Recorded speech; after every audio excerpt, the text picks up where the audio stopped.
లూకాసు వార్త 12:50లో నేను పొందవలసిన బాప్తిస్మము ఉన్నది, అది నెరవేరే వరకు నేను ఎంతో ఇబ్బంది పడుతున్నాను అని అంటున్నాడు.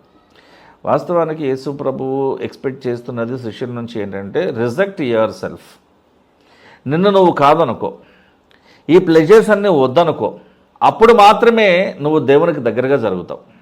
ఈ లోకాన్ని అసహించుకో, ఈ లోక మర్యాదను విడిచిపెట్టేసాయి, బలహీనతలన్నింటినీ వదిలిపెట్టేసాయి, కుటుంబాన్ని వదిలిపెట్టేసాయి. అంటే వాడిని చూడొద్దు అని కాదు, వాడిని చూసుకోవడానికి నువ్వు అన్ని రకాలుగా నువ్వు ఏర్పాట్లు చేసిన తర్వాతనే. బాధాకరమైన సిలువ మరణమే, ఆయన పొందబోవు సిలువ మరణమే ఈ బాప్తిస్మము. నువ్వు నీళ్ళలో తీసుకునే బాప్తిస్మము, లేదంటే పరిశుద్ధాత్మ దేవుడు నీ మీదకి వచ్చిన తర్వాత అగ్ని చేత నువ్వు పొందేటువంటి బాప్తిస్మము కాదండి. ఈ బాప్తిస్మము ఆయనకు మాత్రమే ఏర్పరచబడింది.